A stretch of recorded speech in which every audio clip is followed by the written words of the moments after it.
What is up, everyone? Welcome back to another episode of Smoke and Meteoras, the podcast where we talk about the moments that matter and the struggles the talents face on the rise.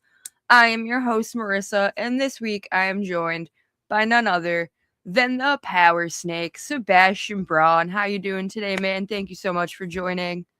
It's great to be here. And of course, how am I doing? I'm doing about as good as I look. Very well. Well, that's good to hear.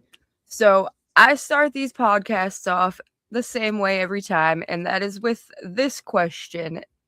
What is the stupidest thing you have done for wrestling? Stupidest thing that I've done for wrestling. Well, if I were to give a list, we'd be here all night. But I would have to say probably the one thing that I was willing to do for wrestling, I was actually willing to wrestle while I had thought I had an injury. Oh no. Yeah. And now, thankfully, it wasn't like when Cody Rhodes tore his pectoral muscle and wrestled in a Hell in a Cell match. I had really whacked my head one time, and I thought I had a bad concussion. And I had to wrestle another match the next day. And I was like, do I have a concussion or something? And I made the dumb decision of not getting it checked out.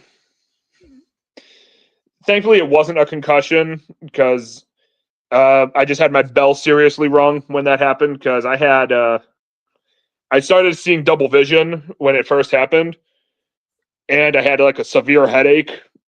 But thankfully, that only lasted like for a couple minutes, and then everything was fine. The guys in the back did like a quick test. Like they said, here, like how many fingers am I holding up? Can you count to 12 or count to 10, whatever? And just to be smart, Alex, they said, "Can you say the alphabet backwards?" I said, "I couldn't even do that if nothing was hurting." Yeah, I'm like, I can't believe that's like a sobriety test too. I'm like, I can't do that sober. Never mind drunk. Makes you think they just wanted to see if you'd be dumb enough to do it. Exactly. All right, so let's go back to the very beginning before you had even stepped in a ring or even thought of training. What first drew you to wrestling in a way that felt personal to you? Well,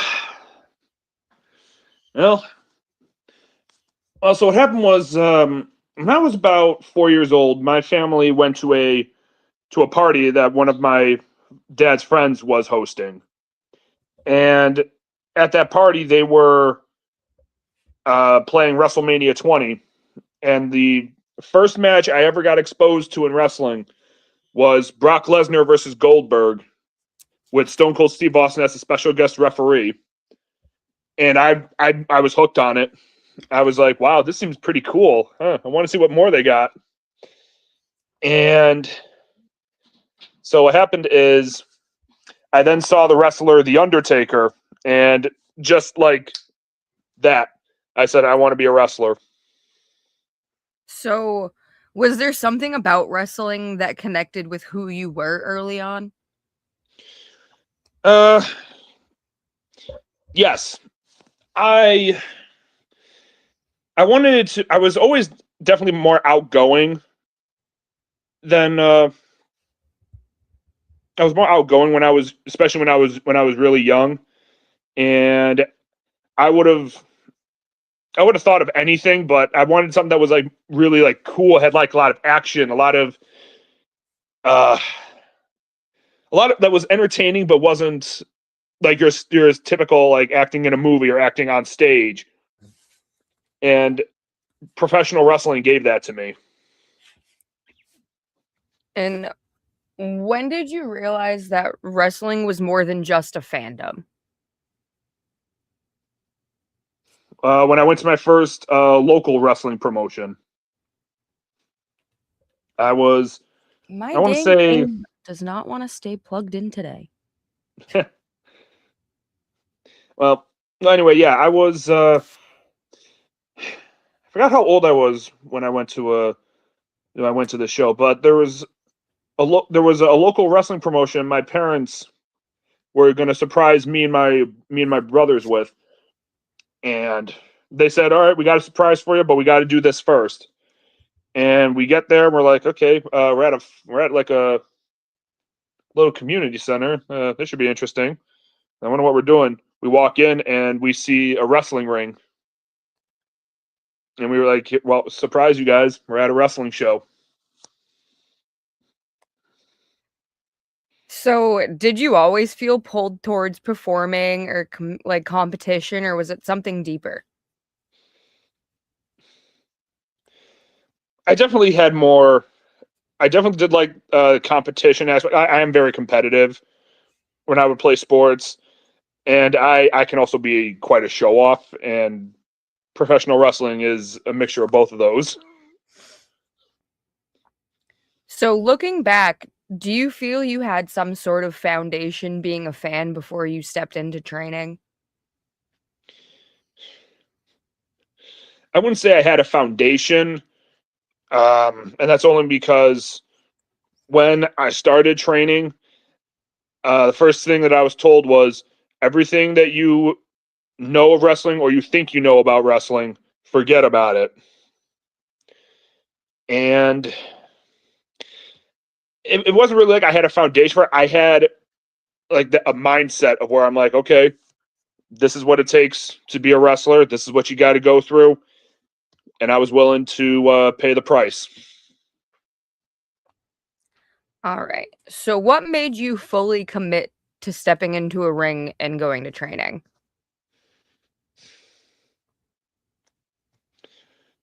Uh, like I said, it goes back to when I went to that WrestleMania 20 party that my dad's friend was hosting.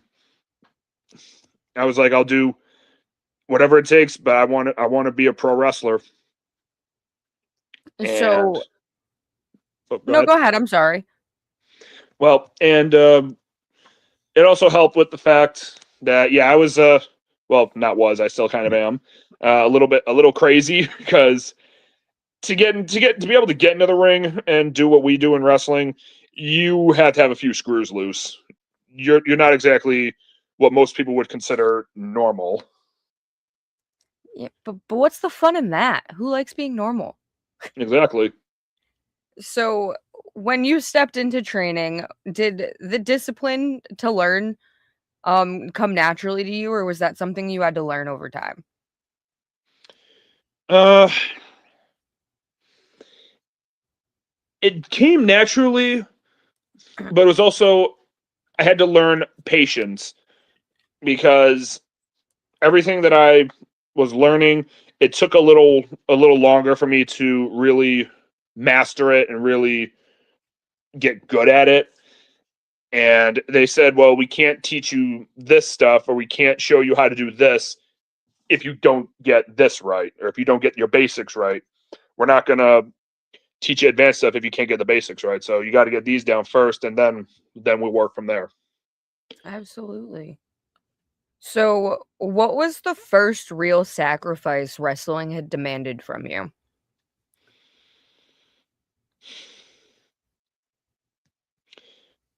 First real sacrifice is I actually I I lost a couple friends. I didn't have much of a social life because all I wanted to do was wrestle.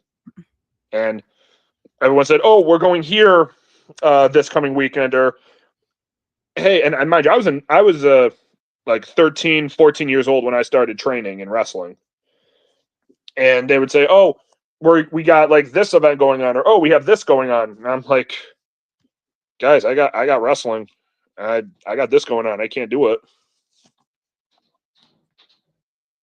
So, was there a moment where you had to realize that talent alone wasn't enough in this industry? Yes, there were plenty of moments because I was seeing people that didn't have a lot of in ring, not talent, but they didn't have like the best fundamentals, but they were decent. I will never say, oh, they don't know a wrist lock from a wrist watch. I wouldn't say that about them. They definitely had a good foundation of it, but I'd watch some of the stuff they're doing, and I'm like, how in the world is it you have a match? How does it? How does that? How did that even remotely happen? And I come to find out, uh, they just were good at helping sell tickets, and I'm like, okay. For a while, I didn't understand why that alone would do anything until somebody sat me down and said, look, everything is based off of ticket sales because you have to be able to make money as a promoter to pay the talent, to pay the venue, to be able to run more shows. He said, and that's just how the business is. Sometimes it's not right, sometimes it's not fair, but in that case, that's just how it is. I've been a fan of wrestling myself for over 20 years now, mainly through the indies. And there's been a handful of people that I'll notice have like a massive like social media following, or I'll hear like, oh, so and so's on the card, like cool, I'll be there. And it's like someone that's like not a regular. And like I'll have never seen them before. And then they'll come to the show, they'll have their match, and I'm like, people like you? Like what was that? Yep, that's Like sometimes they just have like that presence that connects with a crowd, but they don't have to be good in the ring, I guess. or like you said, they have a massive social media following, and that's what draws people to go to the show. All that really matters, the bottom line is, can you sell tickets? Can you help sell tickets? Or can you get more eyes on the product? Excuse me. So, looking back, that's the wrong question. Sorry. Not a problem. What habits helped shape your career early on?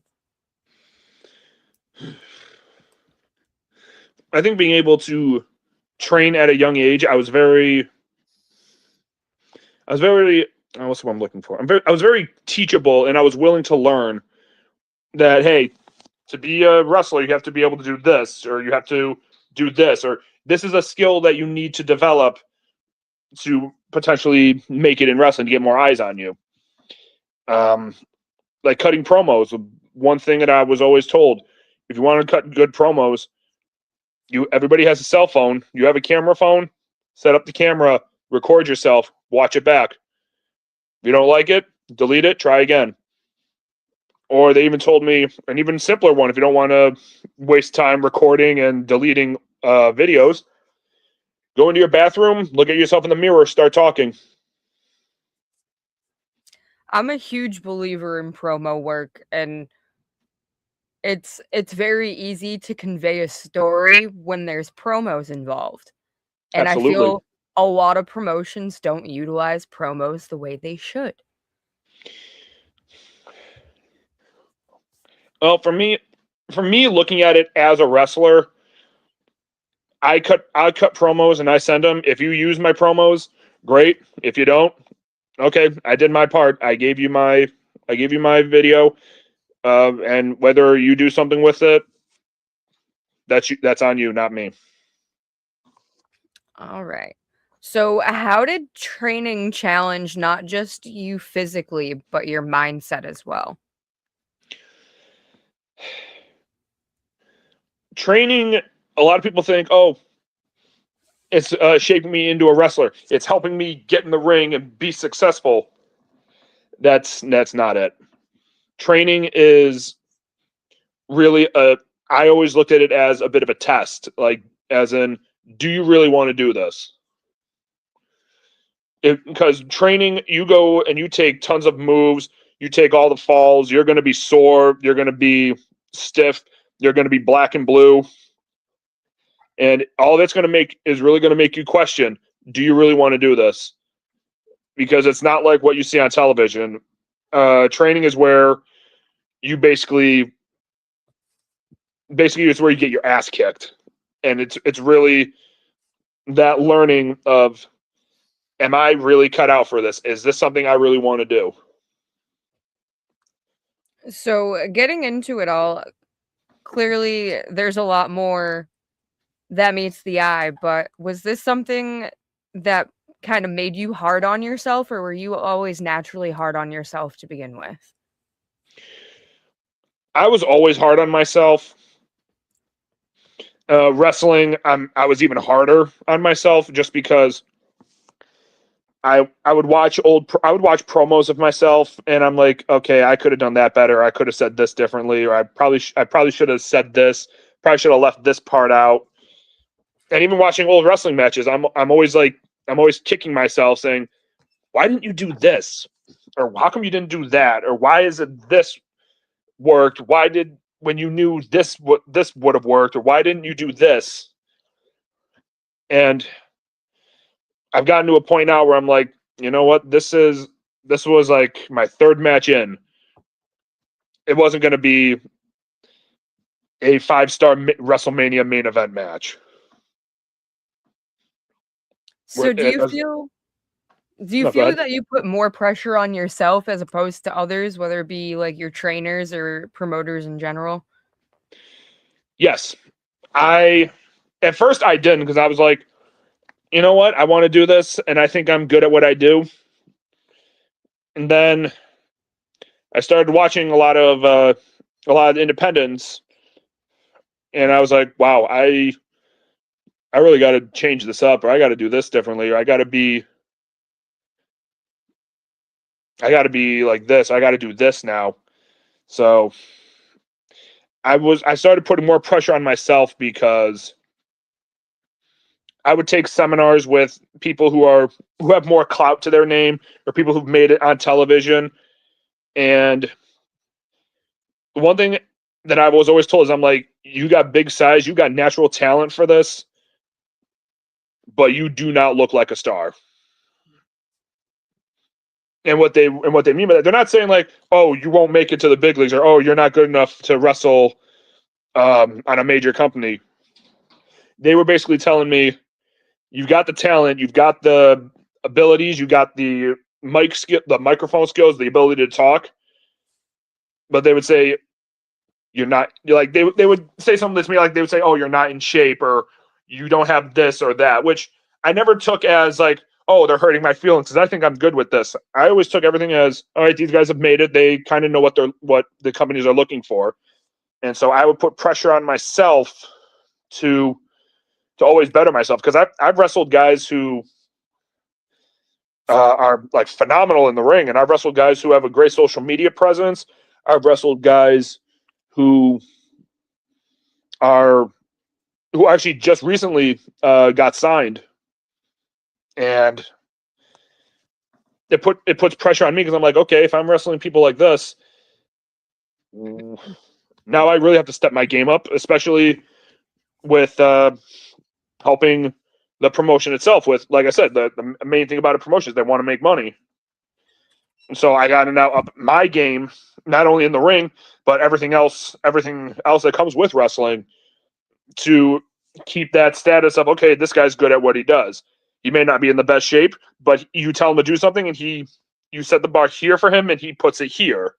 Or you set the bar here, and he goes here. So I always pressure myself just to be better than I was. Like a couple years ago, I was in the worst possible shape. I was pale. I had my facial hair was not as good as it is now. My hair was getting long, but it wasn't as long as it is now. And I looked at myself, and I'm like, yeah, if I was any of the promoters that I wrestled for at that time, I wouldn't book myself either. So I'm always pressuring myself to be better than I was the year prior, even the month prior. So, what happens mentally when you feel like you're not meeting your own expectations? That's a tough one. Sometimes I get the feeling that maybe I should hang up my boots. Maybe I should look at doing something else. Or maybe I've always thought of, maybe I'm not cut out for this. Now for you, is this a case of maybe a little bit of perfectionism or something else maybe? I would say a lot of it is perfectionism because, like, when I cut promos, a lot of people would say, "Oh, you cut this promo in like one take," or "Oh, this was great. How come you did more than one take?" And I'm like, because I didn't like it. If I don't look at it and say, you know what, I'm proud of this. I'm happy to give this to somebody. I'm happy to send this, and I know it's going to be good. If I don't feel that way about it, I ain't doing it. So, what is something that you've had to learn about giving yourself grace? I'm sorry, can you say that again? What is something that you've had to learn about giving yourself grace?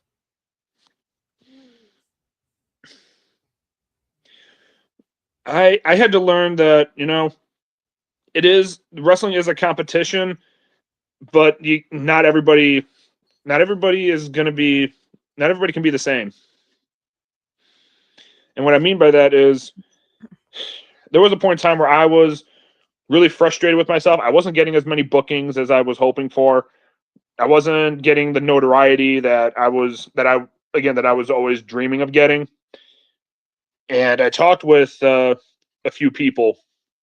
One of them is the owner of the gym that I go to. Another one, it was actually the other two were guys that I actually wrestled with.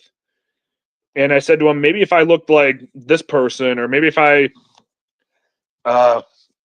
did this like so and so does, and maybe if I was in shape like these guys were. Now, mind you, these people, they were like 150 pounds soaking wet. And I said, maybe if I was like smaller like them, maybe I'd have more success.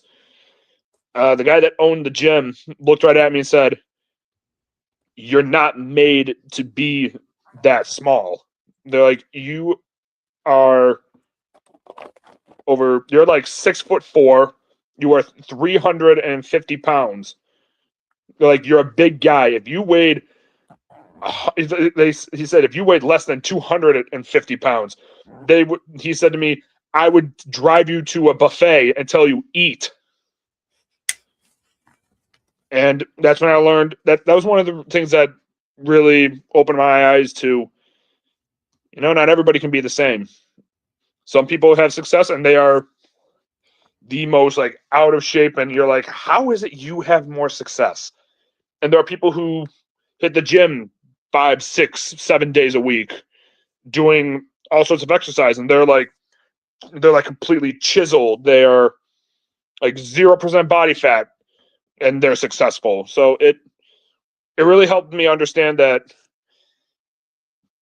not everybody can be the complete out of shape guy or the chiseled bodybuilder guy.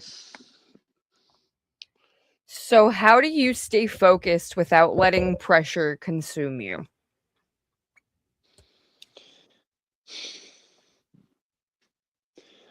I always would.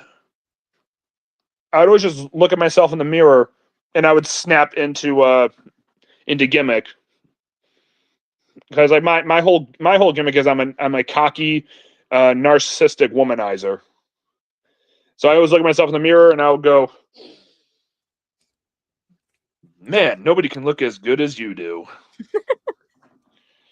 Or I would say stuff like, oh, let's see, this person may have a bit of muscle to him, maybe a bit toned, but he's not as handsome as you are. His beard doesn't look as good. His hair is not as long. And let's face it, he doesn't have that perfect sensual voice that you got. And that's how I keep myself like more of like a level head, instead of, oh my god, maybe I should look like this, maybe I should do this. I'm like, I'm just gonna go out there and just be myself, because I always base how I do by how the fans react. If I'm somebody the fans don't like, I make sure I antagonize them as much as I can, to the point where the whole building, from the minute I walk out, is hating me. And that's how I know I did my job. So, what is a moment in your career that genuinely changed you?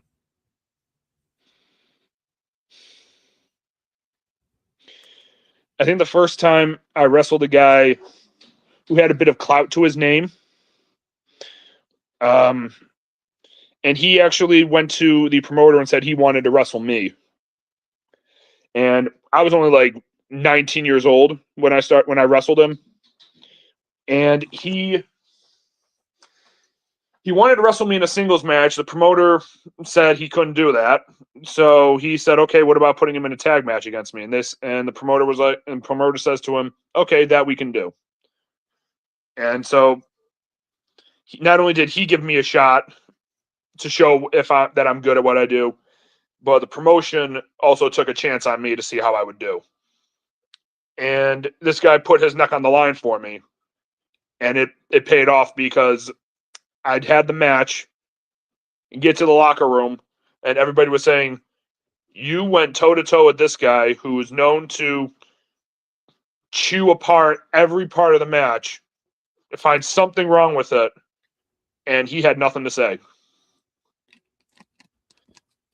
And that's kind of what helped give me more confidence in I have talent and that I'm not giving myself enough credit for what I do. So, do you go through phases of like or let me reword this. Is confidence like a roller coaster for you in this business? Yes. So give me another instance where you had a match where you walked away feeling more confident in yourself. Uh, I was wrestling in North Tonawanda, New York. And I don't. You're probably familiar with this guy, Atticus Cogger. Atticus Koger. Yes, yes, I am. I love me the Kogars. They gave me a match against Atticus one show, and he was super. He was him and I have always gotten along. I know a lot of people don't like him, which I'm like, okay, he's cool with me. He's never given me any issues, so I have no issues with him. So as long as he likes me, I'm happy. But we had a match, and there were a lot of people saying, "Yeah, Sebastian's wrestling this guy, right? Let's see how he does, or let's see how this match." They were kind of basically saying they didn't think the match was going to go well. We go out, we do the match. I had people like at this point, nobody really knew who I was. I had those fans cheering for me, and I had people in the locker room say to me when I got back, they were like, "Dude, you did so good against Atticus." Atticus even came up to me and actually put his hand out, shook it, and they gave me a hug, saying, "Dude, you are probably one of the easiest people I have ever wrestled." So, Hearing that from anybody just must be like heartwarming, knowing to be easy to work with. oh, absolutely. So, what is a setback that you've had in your career that ended up shaping you positively?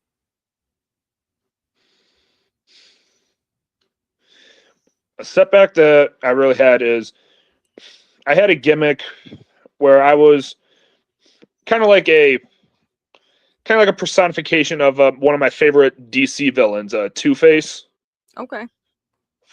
and I had cut vignettes for this persona. I had taken promo shots and I edited them myself, and I would say, "Here, use this for match graphics," and all you have to do is I put a question mark of which persona is wrestling, and the only people that will know which one is going to be in the ring would be me, my opponent, and the people in charge, or like people who are in charge of production. That's it. Nobody would listen to me, and they kept saying, "Oh, this gimmick, this thing isn't working. It's not doing this. It's not doing that." And I'm just looking at them like, yeah, I know it isn't working because you're not listening to me. And another setback, a big setback, was the pandemic. But I took that as okay. I got to completely change everything. I have to do something because I'm just spinning my wheels otherwise. Nobody's really taking this seriously. Nobody's really listening to me. So I'm going to try something else. And I had this gimmick. I worked on this one back when I was in high school, and I was just thinking to myself, all right, let's give this a shot. Let's see how this works. And first show, I walk out there, I'm doing my whole thing. People are going nuts for it. And I'm just looking around and I think to myself, I think I got something now.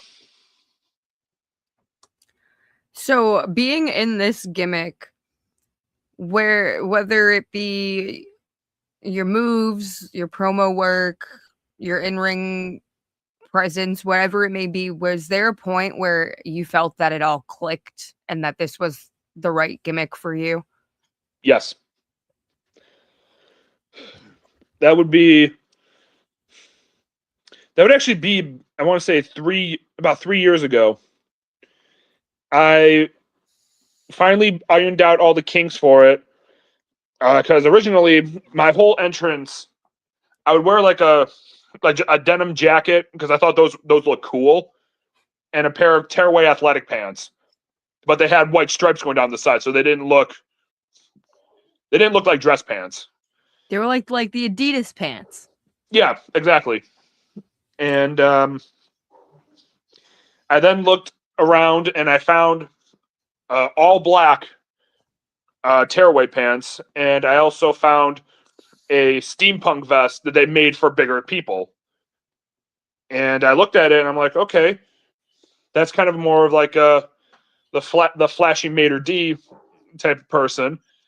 And I always wore an ascot with with whenever I was making my entrance. I would wear an ascot, and the ascot that I was wearing would match my trunks.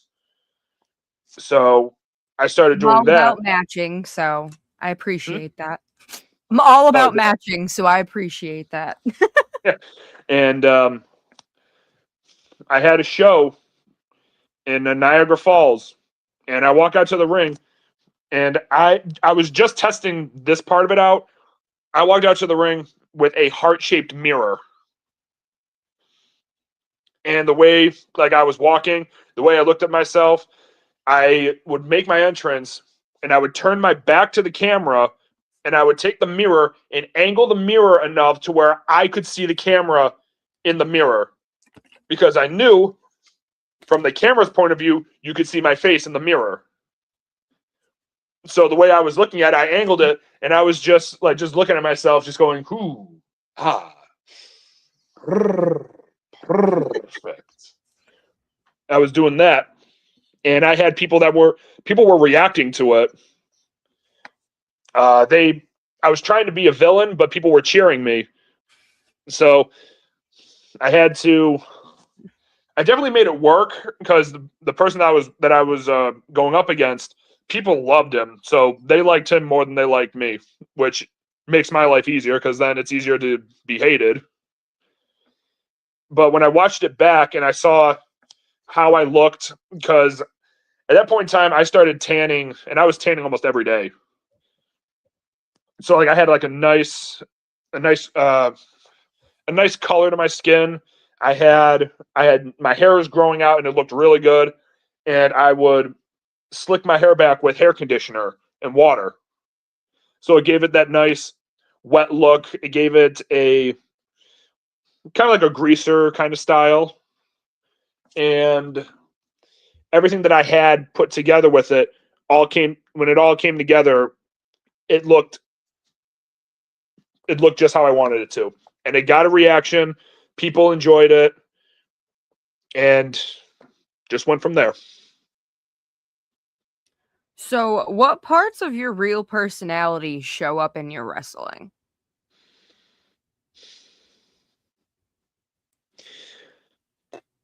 I mean, my whole gimmick is basically just me with the volume turned up. Like I said, I can be competitive and I can be quite a show off. So with this persona, I'm basically like, okay, what can be more with the volume turned up? Well, who the heck would want to come out to the ring with a mirror and just basically flaunt to everybody that he's better looking and the fact that he's a big guy? What better way to flaunt that you are a show off than to become a complete narcissist? So, what were you in, or what are you intentionally trying to build as a performer?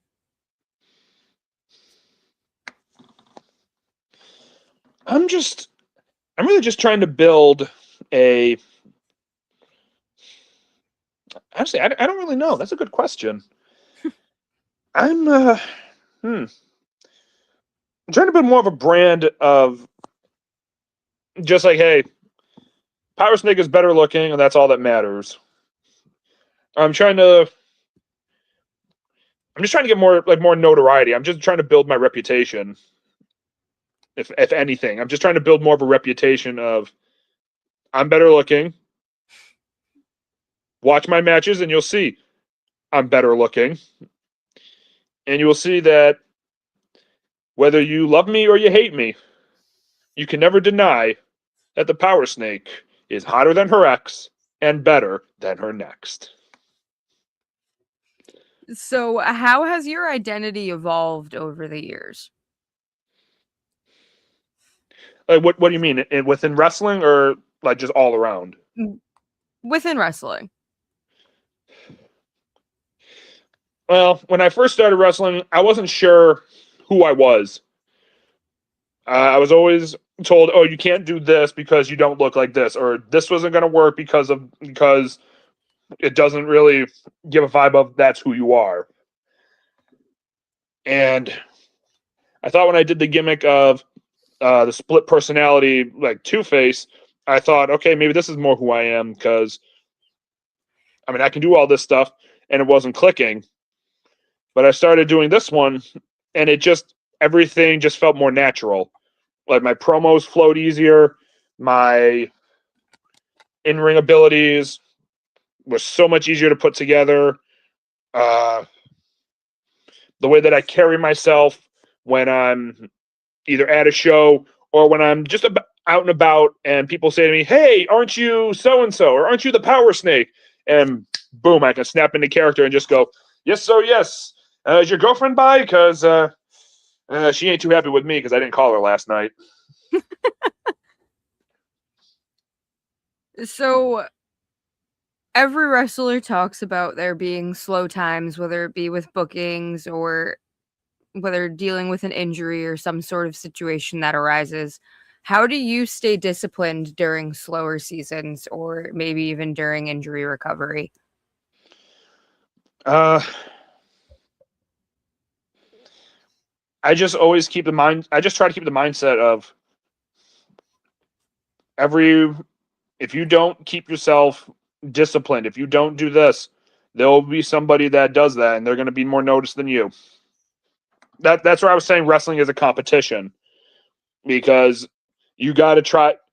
You got to try to. You don't have to. Like I've always said, you don't have to look like a bodybuilder, but you got to at least keep yourself. You got to keep your skills sharp because you never know. You could be going up against somebody who's been wrestling um, 15 years, wrestles three times a week, or you could be going up against somebody who just started wrestling. This is their first match, so you got to be skilled to wrestle a guy who's well experienced, and you also got to have the skills to wrestle somebody who's green as grass. So, what is something that wrestling has taught you about patience?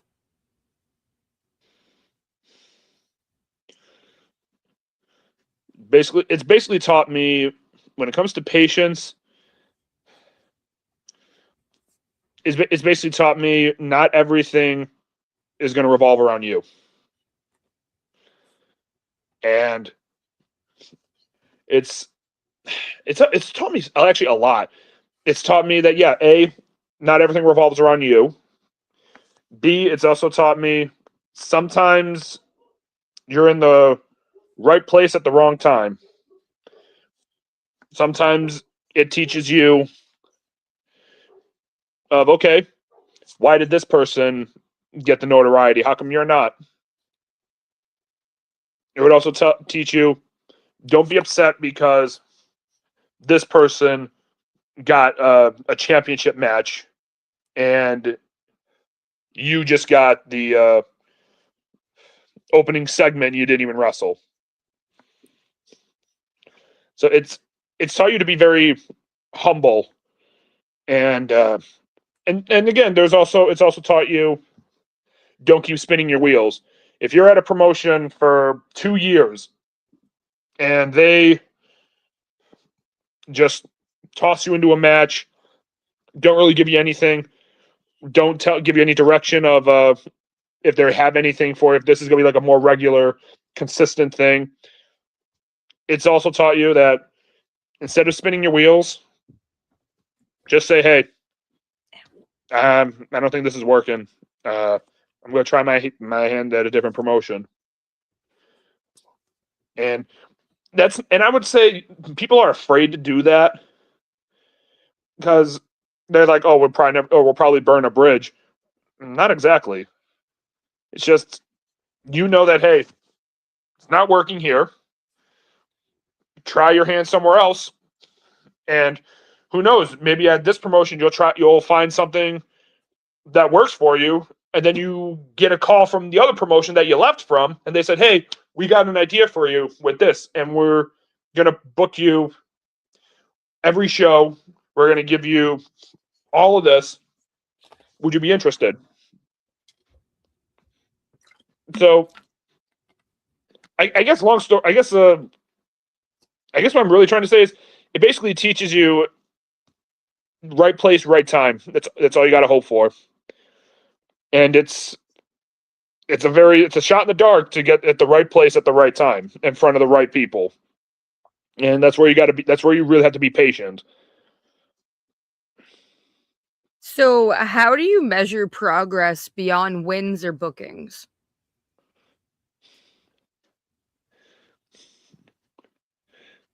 I also measure progress in not just wins. I don't even measure it in wins. I measure it in, do the fans react to you? Do they, like, if you're supposed to be cheered, do they always say, yeah, go so and so, yeah, kick his ass, do this, do that, beat him, you got him, you got him? Or if you're trying to be the villain, do they cuss at you, or do they like want to throw their drink at you? Do they want to say burn in hell? Do they want to do that? I also measure it in t-shirt sales. If you have merchandise, do you walk away with like only $10 from sales, or do you walk away almost sold out? So I measure it in not wins and losses. I measure it in how well you do, like with how well the fans react to you, and how you do with sales on like merchandise. I also will measure it in how do some of the veterans notice you, like people who've made it and they're like watching the show. Like, do they critique you heavily, or do they say, if I'm being really nitpicky, I would say do this, which to me is a big compliment because it says, okay, everything else you did, they had nothing bad to say. That to me is what progress is. My camera is being a little brat today. That's all right. So, what kind of reputation do you want to continue to grow throughout your wrestling career? Well, in terms of the wrestling business itself, like, and I'm not talking about like the fans, I'm talking about like promoters and bookers. I want the reputation of, hey, this guy's good at what he does. He's willing to do business, and that, hey, this guy is also willing to uh, stick with the program. Because like a lot of people I've noticed they do a lot of they do a lot of stuff that wouldn't go with their gimmick. And I want the reputation of, okay, this guy, I want, and this part of it goes with fans as well. I want fans to think, oh my god, is this really how this person actually is? Because like because it makes people want to see. Because like if I'm the villain, if I'm the person people don't aren't are supposed to boo and cuss, if they say, oh god, this how this person actually is, they'll come to the show and they'll see me and they'll want to see me get beat up, or they'll say, wow, this person's really confident with who he is. I want to see how he does, and they'll come to the show and like potentially cheer me. So I want the reputation of, okay, this person's reliable. This person is willing to do what he has to do to help to be in wrestling. So I would want the rep. So honestly, I would say I'd want the reputation of, I'm good at what I do, and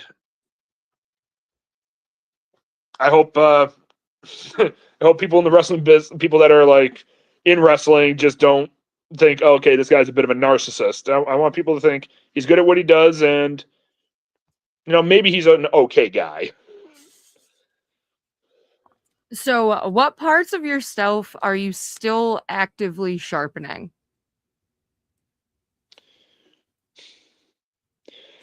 I would say I'm trying to actively sharpen my promo skills, because like I'm always cutting promos in the mirror. I'm always cutting videos and sending them saying, hey, how does this look? Or hey, how did this come out? I'm also always sharpening my in-ring skills. I would also sharpen. I'm starting to sharpen more my physique, because I've been starting to let myself go. So I'm like, nope, gotta get back on that track. So, looking forward, are there any opponents that you have yet to face that you would like to meet in the ring in the near future? Any promotions you've yet to work for, or any match stipulations that you would like to try? As far as promotions, I'd be open to wrestle anywhere. I definitely, because I've wrestled mainly in New York State. I want to wrestle, like, branch out to different states. Um, not just in the Northeast. I want to branch out to uh, like the Carolinas. I'd branch out to Georgia, Florida, Kentucky. Go to the West Coast. Anything like that. So I just want to get more notoriety. I want to be more known on not just locally. I want to be known all over the place. Or like I want to wrestle overseas. Uh, when it comes to like opponents, I don't really think about like, oh, I would love to wrestle this person, or oh, maybe I would love to share the ring with this guy, or oh, I bet I can wrestle good with this guy. I'm just like, I'll wrestle anybody if they have a name to them, if they have clout to them. Sweet, even better. If they're just new to the business, okay, cool. I get to show that, hey, I can work with this guy, or hey, he can wrestle a veteran, and they walk away happy because they're like, okay, this guy knows what he's doing. That's yeah, that's about it. That's what I always look forward to for my futures. I want to wrestle more places, and I just want to get more notoriety, more promotions under my belt. Absolutely. Well, that is all the big beefy questions I got for you, but now these are the really, really important ones. Okay. So, if your life had a luxury brand slogan, what would it be? A luxury brand slogan.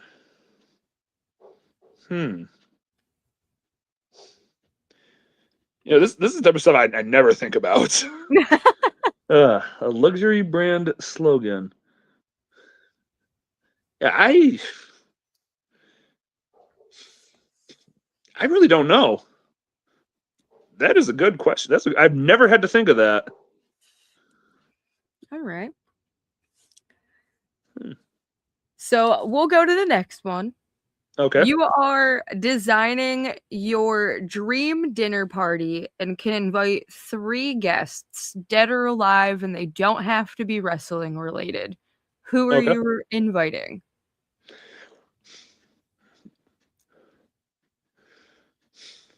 I would have to say I would want to probably invite.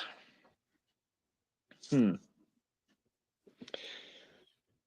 And I'm kind of dating myself when I say this. I definitely would invite a comedian named George Carlin. Um, and I would definitely invite. I definitely want to invite the a group of comedians known as the Three Stooges back from and I'm talking about the back in the 1930s and 40s. Oh yeah.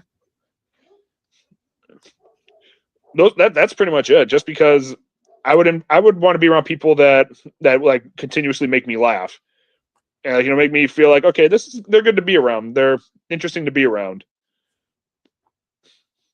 So, what is something ridiculously specific that instantly improves your mood?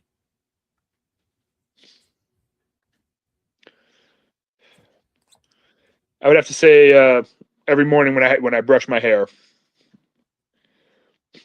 just because now I naturally my hair always it doesn't look like horrible, like it's not like it's hanging all over the place, but just being able to take my hairbrush and just look at myself in the mirror as I'm doing my hair, and I get my confidence rolling at that point, and I'm just like, all right, today's going to be a good day, It's a just little because bit I of look self good. care.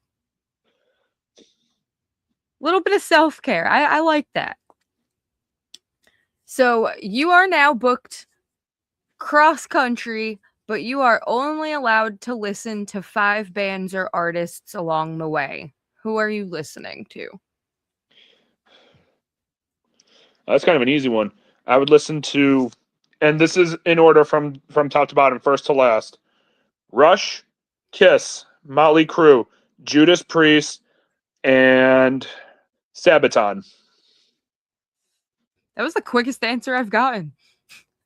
I've had a lot of time to listen to music, and I'm like, all right, if I have to go on a drive that's this long, what bands could I listen to really enjoy the ride? And choose what I go with. I mean, that's definitely a different outlook to have because sometimes your guests will be like, well, who will you listen to? And like for me, I'm always thinking of artists that I know that have like a big like album book pretty much.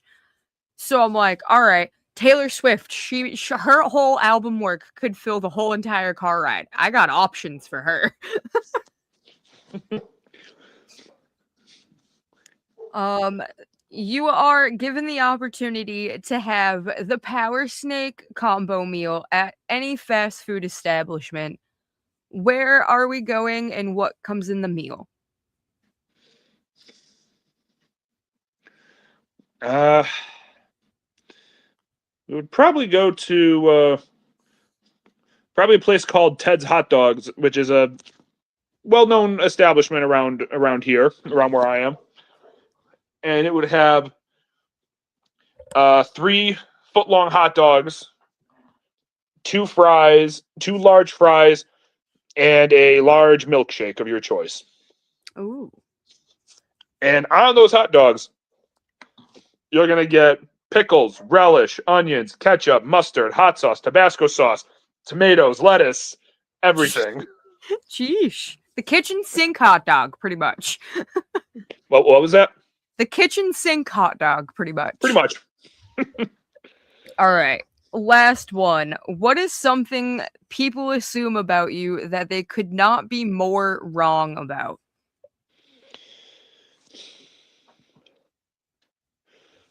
That this is my natural hair. People assume these are like extensions, or this is just like I had like a hair transplant, and I'm like, no, this is my actual hair. All right. People would also say, what's the other one? There have been so many people have assumed about me that's just wrong.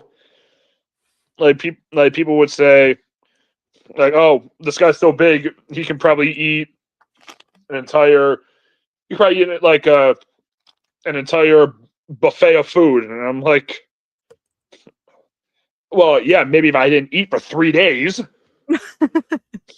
I'm like, I can, like, yeah, I can eat a lot. Don't get me wrong, but it's also because I'm a big guy, and because of what I do, you burn a lot of calories. You got to eat. Of course. All right. Another one is So, people think, oh, this person is like such a complete narcissist. He's always worrying about his hair and his looks. And I'm like, well, yeah. that's my character. Duh. Yeah, it's like I worry about that because it's the gimmick. But don't get me wrong, I worry about my appearance. I really do.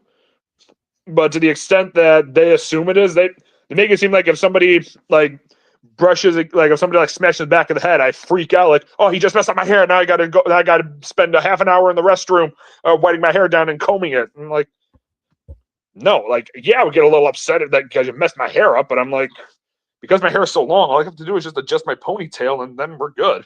Exactly. All right. So we have reached the last segment that I like to call promo roulette. All right.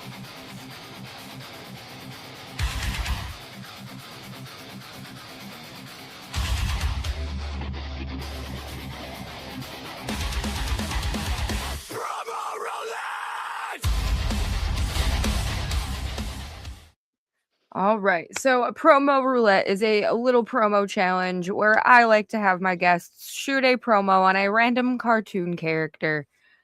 I usually let my guests from the week before select this, but with all of the confusion and the family emergency and me not getting you on sooner, I don't have anybody picked for you. So I'm gonna pick a random cartoon character, knowing now what I know about you from the podcast, which doesn't help very much.